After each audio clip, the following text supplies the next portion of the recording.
Just wanted to share a little something on the Parsha. I'm sorry about any noise in the background. So Reb Nachman says that when people, the derech is, the way it is in Avodat Hashem, when a person wants to get close to Hashem, is that he starts getting close and they show him from above, hitrachakut. They show him like he's not wanted. And it seems like, he wants to get close to Hashem and they're showing him the exact opposite. I think Rabbeinu brings it in the 48th lesson in Tinyana. It might be in the first book. I think it's in the second book, 48. So this is basically the way it is that a person, wants to get close to Hashem. And all the signs that he's getting, it's just like they're telling him from above, no, we're not interested, we don't want you to come close. So that's one aspect. There's the other aspect, this is more applies to like people who are already, inside the work and the service of Hashem and getting close. Then there's the other aspect, which is, ta'amul kitav Hashem, just taste to see that Hashem is good. So it's that initial awakening they give someone when he starts a new pathway, whether it's hibodedut or learning or working on some midah of anger or whatnot, right? So that's the aspect of giving him that light, even though he doesn't have the vessels, so he can taste and see how good it is and how sweet it is to be religious and Jewish and keep Torah and mitzvahs and learning and davening. Like he goes out and davens and he has like an hour where he's just crying and pouring out his heart to Hashem, even though he's not on the level where he deserves to get such an awakening based on his actions and so on. He just started, in Judaism or whatever, but he gets a huge awakening.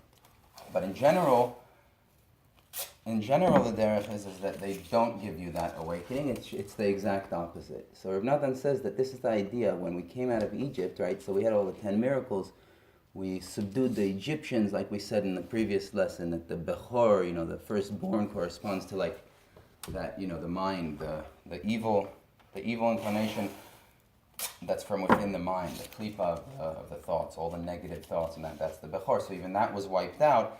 And then we see right afterwards, we come out, and then they're chasing after us again. Paro and Achelo, and he's coming with 600 chariots, which in the Kabbalah they say that this is the aspect of like, very, very heavy and big klipot. Like Paro was basically coming with all of his full force to get us. So this is this idea of when a person, breaks away from the bad and takes a step towards Kedusha, towards Hashem, going out to the desert with complete faith after Hashem, suddenly, the evil force gets strong again and comes against him even stronger. So that's like a general, way things work. Rav Nachman says in that Torah that this is just how it is. So don't get like excited if you see you're trying to get close to Hashem, and it's as if they're showing you from above, like as if they don't want you, and your service of Hashem is not wanted, right? Don't get excited from that, because that's just the way things work. All right, that's the process. So this whole idea of the splitting of the sea, coming out of Egypt, splitting of the sea, and all the miracles and splitting the sea, the whole thing, right? If we look at the psukim there, it says, like I mentioned last time, that Hashem tells Moshe, why are you yelling? Right? Just tell Bnei Israel and they should go. So Rashi over there says,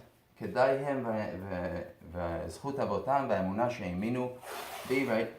They're worthy because of the merit of their forefathers, and and the faith that they believed in me, right? They believed, and they just went out to the desert.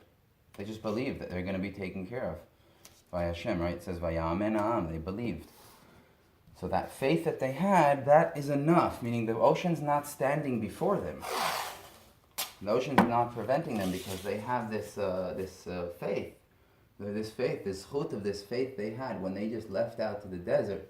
Right? So this whole idea of like, what does it take in order to subdue the Egypt, the Mitzrayim, the Paro, the wipe out the wiping out of the firstborn, the 10 miracles, all those people who died in Egypt during the 10 plagues, that was like one stage of it, but like the real stage of wiping out the evil force completely and coming out the other side, what does it depend on? You would think it depends on huge things. It depends on something very simple, which is faith, right? Emunah. So what's the emunah? So now it's like basically going back to the whole idea of the nekudot tovot, that reish pei bet, which is those little good deeds that a person does, if he has the belief in them, like we said in the class, I think on Thursday, that if a person believes in the power of those nekudot tovot, that the entire creation was created for those little things that a person does, that faith could take him out of his Egypt. It's a matter of just, it's his, how he perceives it in his mind, how he looks at it. That is what's going to depend on his redemption. They give in the Gemara and Brachot, there's a machloket, a disagreement between two rabbis. First they say, when the machloket, it sounds like the disagreement is when the redemption was, whether it was from the nighttime or from the daytime. And then the Gemara says, well, obviously it was in the daytime. It says, whatever the pasuk is that it says over there, that they came out in the daytime. So obviously they came out in the daytime. So then the conclusion of the Gemara is that the redemption was announced at midnight, but they only physically went out in the mornings, and that's the machlokah. The disagreement between the two rabbis is whether the fact that they knew at midnight that they were coming out is already considered a redemption, or do you have to have an actual physical redemption, right? Like if a person's in jail, so they've been in 20, 100, whatever, as many years as, let's say 210 years, right?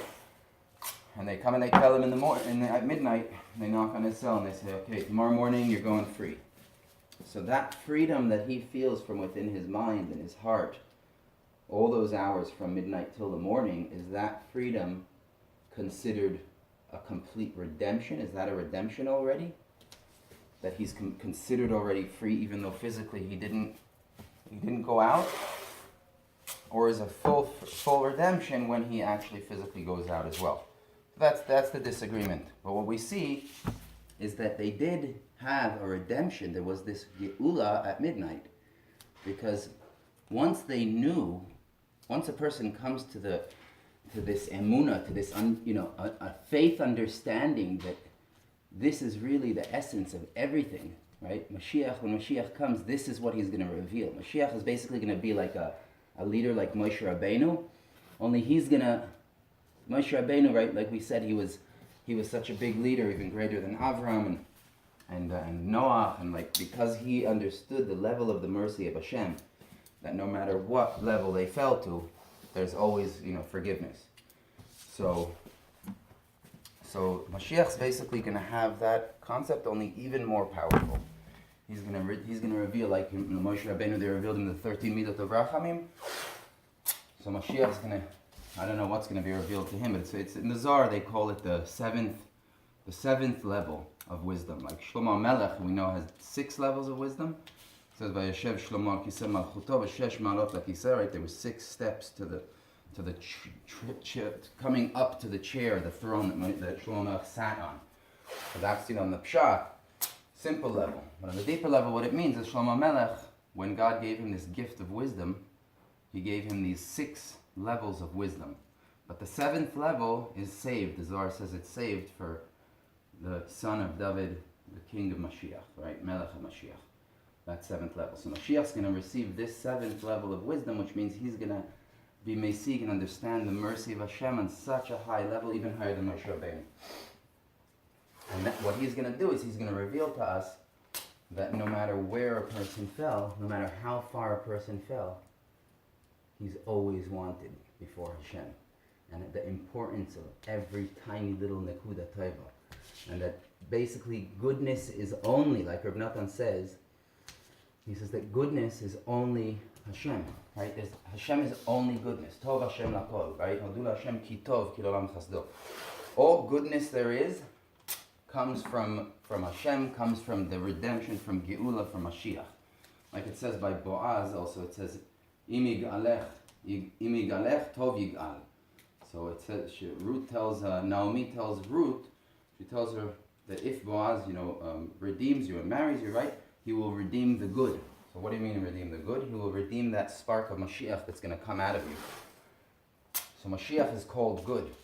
Hashem is called good because, like we said, everything else does not exist. It doesn't have any actual existence in the world. It's just there for the test. So Mashiach is going to reveal this light. Mashiach is going to be, called this aspect of like Tov. Everything is good, and he's going to reveal the Reish Pei Bet, basically. Reveal this Torah and make us start living it.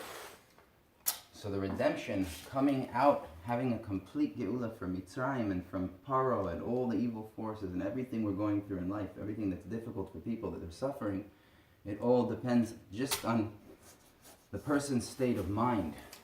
Coming out of that state of mind of exile and believing, like it says over there, that I'm splitting the sea and I'm going to wipe out the Paro and the Egyptians. Why? Because of their faith, that they believed in me and they came after me in the desert, which made no sense, right? If you think about it, like, what are we going to do? How are we going to eat? How are we going to drink? They didn't ask questions. They just believed, had this belief, and through that they managed to the sea split, and they came through. They got, like we know, they got this very high level of prophecy on the ocean when they were walking through. Like even the highest prophet, Chezkel ben Buzi, didn't get a prophecy like that a simple person got coming out. Which means you could not only come out of all the bad, but you could also connect to this light of redemption simply by believing that you are redeemed. It's all about believing in the Nekudot Tovot. That's what is everything. Everything is the Nekudot Tovot. Just believing that it's all goodness. Everything you do, every tiny little thing you do, that is the light of Mashiach. That's the light of Hashem. Anyhow, it's a whole thing. I just can't really concentrate right now. So hopefully we'll expand on it. Just wanted to share that. Have a great day.